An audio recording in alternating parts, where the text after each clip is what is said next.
Hello, I'm Robert and welcome to my channel, where I talk about everything automated algorithmic trading, or simply algo trading. Today's video is going to be a bit different than normal. It's going to be more free-formed, but still quite an interesting one. I'm going to talk about why I don't use a lot of libraries in my programming. Libraries like NumPy, pandas, talib, or any other analysis library that could make my programming easier and faster. The answer to that really goes back to when I was a junior programmer working for a business that ran its entire business through the computer. This started back in the 1980s, literally 1980 for me, and it was a local phone company. The program I was working on with my colleagues was the billing program. At the time, we had components we used from various vendors, libraries as they're now called, and we ran into problems where one of those components had a bug. The author of that component refused to accept that there was a bug in that program, and it caused a lot of headaches for the phone company. We ended up having to spend hour after hour fixing mistakes that this bug created. But because we couldn't access the code to the library, we couldn't change it and correct the problem. It became an issue that affected the whole phone company because it was the master billing program. The result of that was we were told to rewrite the whole program from scratch. And we were given one very simple rule. We couldn't use anything that we couldn't fix if it broke. Whatever we did, we had to write it ourselves in order to ensure we could fix it and we actually knew what it was doing. It was a tedious process, but it became a quick lesson in how business really works at the programming level. As a junior programmer, it gave me a lot of experience in realizing that one of the downsides of software is if you can't fix a problem, meaning it's so closed up that you can't address the issue, then that software becomes part of a bigger problem. And in this case, where the author of that software refused to accept that there was a bug, it affected the entire production ability of the business. It caused bills to be printed that were wrong. It caused calculations in billing statements that were wrong. It was just a very simple nightmare. So my programming journey started with that lesson. When I write a program, I have to know what that program is doing every step of the way. I have to be able to understand it, because if it breaks, and it will break sooner or later, I've got to be able to fix it. So I've carried that mentality throughout my entire career. And every stage of my career, I've had to use that mentality over and over again and again, because I was always in situations of mission-critical programs. Meaning, my programs were important enough to what the business was doing that it had to function. It had to be fixable, and it had to be understandable easily. Fancy programming gimmicks didn't work in the real world. All of the rhetoric and nonsense that universities teach about using cutting-edge techniques, or instead of taking 4 steps, use only 1 step, don't apply. Because the first rule in programming is your very first version of a program is going to be the worst version, but it's going to work. From there, you clean it up and make it work better. That is, you edit, you fine-tune, you hone, you reevaluate each stage through timing it to get it to be as efficient as possible, but still making sure it gets the job done. When I worked in my career, the very first program was always put into production very quickly.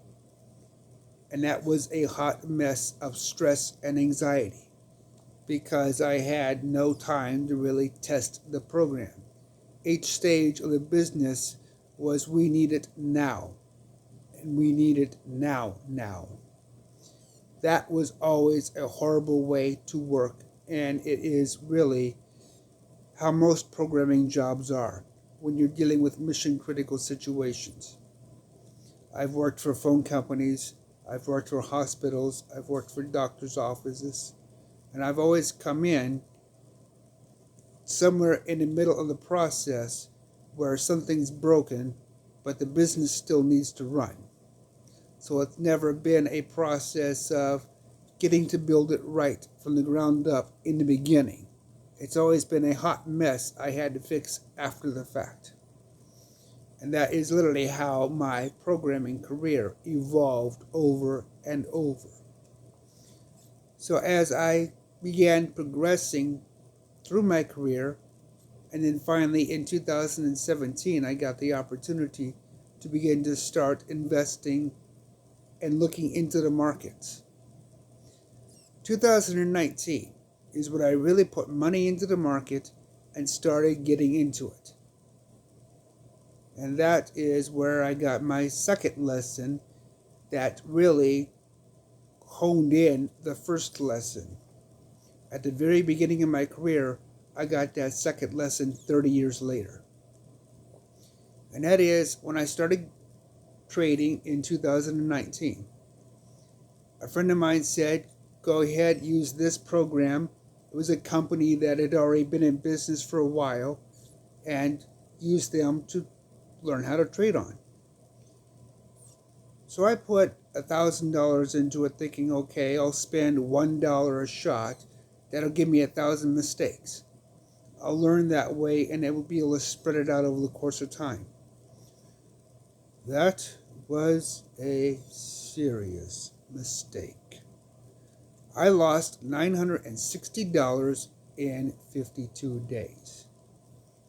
The very lesson I got as a junior programmer came back and bit me in the ass in spades. I didn't understand the process they were using, therefore I didn't know why I was losing so much money. Right back to the beginning of what I started my programming. I got that lesson reinforced. Don't use it unless I understand it. Don't trust somebody else on something with my real money. So when that situation occurred, I ended up getting into and learning the process.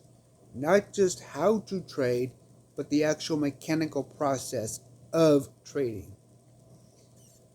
And that has taken me literally 4 years of learning to get to where I am now, where I not only just understand how to trade through graphical software, but I understand what goes on behind all the fancy screens, how to calculate a moving average, how to calculate an RSI, how to actually make sure I know what's going to happen when it happens. And that is what I started out in trading with that mistake. And that is really the problem and the vortex to why I don't use Precanned libraries. Because a lot of them aren't made for beginners. Even when the source code is available, they're so complicated that it would take you a year just to study the library to figure out how to use it. It's not realistic. The just trust me, it works mantra is really rampant throughout the open source community. And it's a disease because a lot of these open source programs aren't beginner friendly. When I first started trading, and I started writing programs to trade with, Jackrabbit TV was my real first incarnation of getting into trading on a practical programming level. It it turned out to be successful and very well done. In fact, I did quite well with it and still do quite well with it. So I put it on the market and it's been going wild ever since. It's just been capable of producing results after results after results in a very good way. The price is affordable because it covers my teaching, the support I provide. Whereas the program I started out with was $100 a month. It was just overpriced. But again, not knowing the market that great, I kept reading where I could make $300 a day. So $100 a month sounded reasonable. I quickly learned that in the real world, if I made 30 cents a day with a small budget, I was doing very good. So as I progressed and I saw the need for the situation, I tried to price my products within that need, because my product is education. The programs I provide are simply part of that education. And as time progressed, Jackrabbit TV grew and developed quite well. But then a new situation arose. Programs that needed to take the information from TradingView and give it to my broker or exchange. They became very expensive. Too expensive to justify a hobby trader being in the market. If you only had $100 and you wanted to learn how to trade and get into automated trading, it wasn't practical, because you were spending that much a month or more just to rent the software you needed. And as time progressed, that opportunity led to Jackrabbit Relay. Again, being able to know what I was doing and learn and understand the mechanics behind the scene. And that gave me even more education that I'm still not sure I really wanted, but it really honed in a lot of problems that I see in the market of trading. Many of those problems don't just stem on people learning to trade, but on the actual process of what happens when you trade. Why does this screen over here on this platform look different than this screen over here on this platform? And it became a situation of, as I began teaching what I learned and how I proceeded, I began realizing that there isn't a lot of knowledge that talks about these differences. Or that when I see a candle here and a candle there, they don't line up, they don't match. There's no universal standard of how a candle is formed. I started getting questions asking me about these things, and that opened up more doorways. So as I began working and building Jackrabbit Relay, I began thinking about it as an educational platform to teach the mechanical process of trading. And finally, it is where I wanted to be, where I could actually begin implementing that educational part. See, the Learning Python series was just the beginning points. Now that I have relayed at the point that I can begin moving forward, I can begin actually showing how to build a trading bot with a simple system. You don't need to learn a complex library for every single exchange out there that you might want to work with. Jackrabbit's Relay's layers hide all the complicated stuff and provide a uniformity that you can take from one exchange to the other with the same code, or very few changes once you understand how to layer it and build it. And that was the direction I wanted to go. So I am at that point now where my Learning Python series will now start showing how to build a trading bot using a framework that is easily available, it's free, and it's open. The most important thing about that is when I wrote Relay, I didn't use any fancy techniques. Everything is simple and easy to follow, even for beginning level.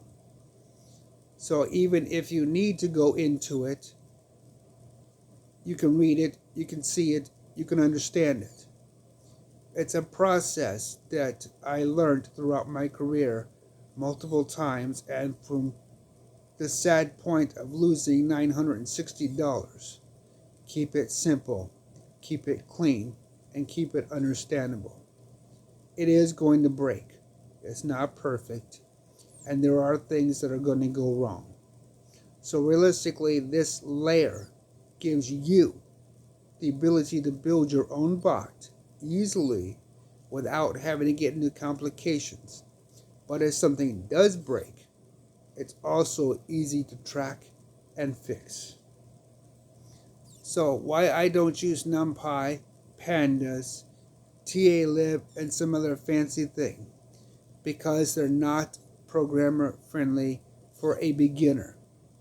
Jackrabbit Relay is meant for beginners to learn.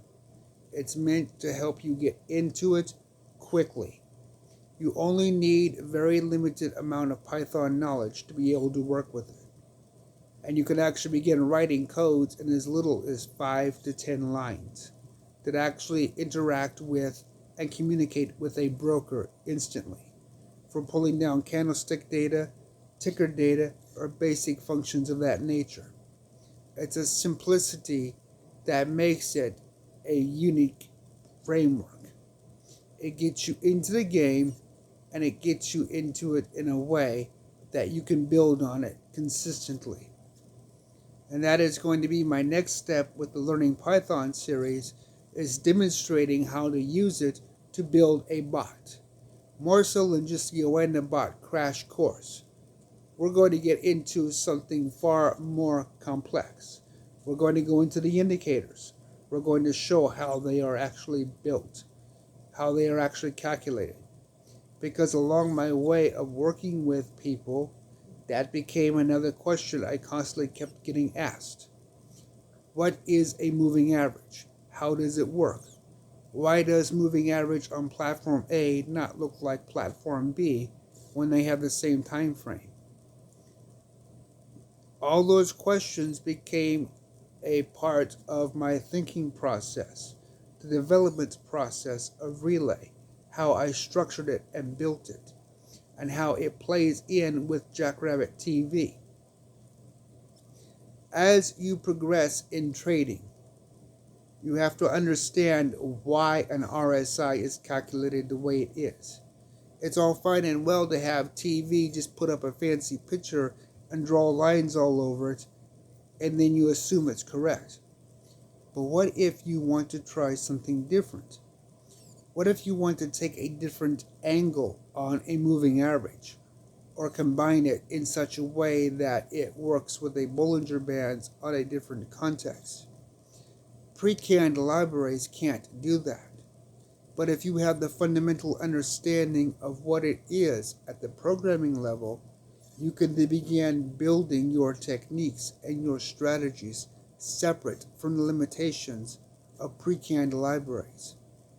You also begin to analyze the market in ways that help you stay profitable, because you can now see through the market, through the analytics, through the various techniques and steps, how you want to proceed.